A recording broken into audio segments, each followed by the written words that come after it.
Well, I'm so excited to have Jen Bell-Ellwanger here with us today to talk a little bit more about her experience with the Change Readiness Index. And Jen is both the board chair of Maryland Reads and the CEO of the Data Quality Campaign. So, Jen, I would love to just hear first, share a little bit about each of those roles and what your experience has been with the Change Readiness Index. Oh, thank you so much, Nancy, for having me, letting me join you this morning. I've become quite the fan of the Change Readiness Index. Thank you for introducing it to us. And I serve in two capacities as I think about using the index. One is as the chair of the board of Maryland Reads, and we're a fairly new organization in Maryland, and we're focused on ensuring that all children are able to read, just as simple as that.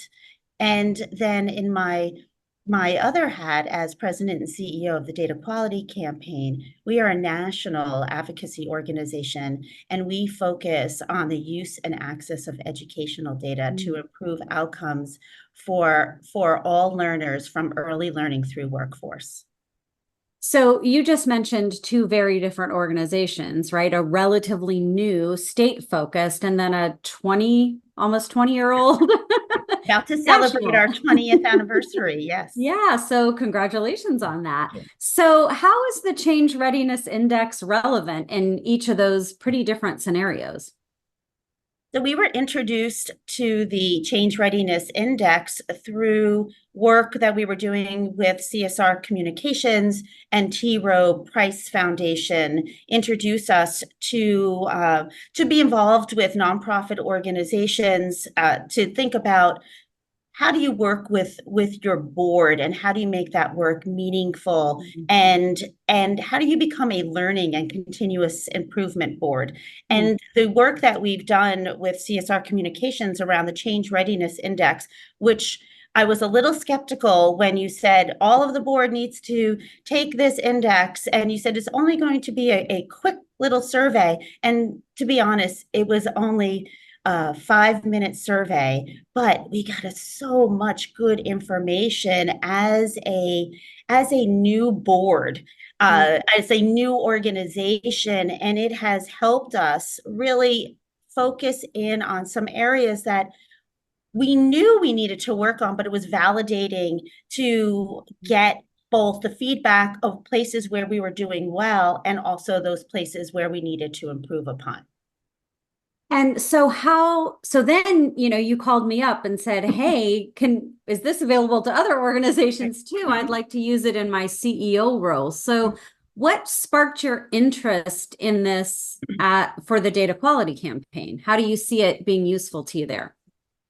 Yeah, I first was struck by the ease of use of the survey, that we could get some pretty good depth in a very quick, short time frame. And that, I thought, was the first thing that was appealing, because board members are really busy. This is, for the most part, volunteer time, volunteer hours, volunteer organization, and you want to make sure that that things are not too burdensome. So that was really important. And then the feedback that came out of it from my seat as a chair of the board with the executive director of Maryland Reads, and the conversations that we were able to begin both one-on-one together as board chair and executive director, and then how we brought in the rest of the board to think about areas like risk management and succession planning were areas that we really needed to focus in on. So as I thought about that, and my organization at the Data Quality Campaign really saw that this was an opportunity for us. I have a new board chair, and I have some new turnover in the officers of the organization. So this is a great time for us to do some board development, which is a place that we really haven't had an opportunity to do over the past. I've been CEO for 7 years. We really haven't had an opportunity to take that time and reflect on us as a board as a whole, and the areas where we need to work on, and areas that that we know are doing well. Like we just haven't had that opportunity to have those discussions in that time. So I felt like this was the time to make the time to do this board development work. Well, and I loved when I spoke with your board development committee, I think they were very excited because they said, this gives us kind of the agenda for our That's board right. development work this year. Like Mhm. this gives the committee a focus. And so I really love that. Yeah. And In I do addition, think, oh, sorry, Nancy, I do think part of, when you are, the difference between Maryland Reach, which is a new board, is that everything is new and we're learning all of it. When you come in and you have a pretty strong board that's been in existence for a long time, like you mentioned, we're about to celebrate our 20th anniversary.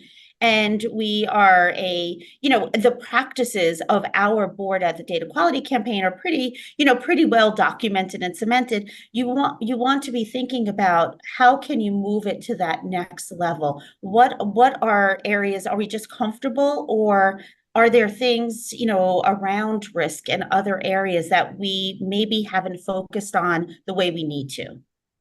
great, great. So kind of building on that, why would you recommend this tool as something other nonprofit board members or executive directors, CEOs should consider? So I think definitely, but I think this whole idea of being a continuous improvement organization, and that providing professional development for your board is well, two things that are really important. As board members, like we mentioned, they volunteer their time and their treasure. And that doesn't necessarily mean that they know how to be a board member also. And so this helps to bring along the board in giving them professional development, because it's really important that board members also get out what they give, and this is a way for them to build on their skills also as board members. So that's one part of it. I do also think it becomes an accountability document for us as a board to say, okay, here are the 2 or 3 things that we're going to work on over the course of 6 or 18 months. Maybe it's about, we've been talking about a retreat for the past 5 years. Now is the time we're going to do it, because it sounds like from the feedback that we've received that it's time that we really do want to engage outside of the boardroom. And in fact, that was one of the findings out of Maryland Reads that we found, was that the board really did want to come together in person, and we had just not had that time. And so from that, it inspired us to make the time for that board retreat. And we had an overnight retreat in late September. And I am about to enter a board meeting right now where we did an overnight. We do a board dinner on the night before, and then we spend all day in our board meeting. But that engagement so important. So I'm looking forward to the results of the index when we do it later this winter. Excellent. Well, thank you again so much for your time, Jen, and we look forward to seeing how both organizations grow, improve, and become even more change ready. Thank you so much.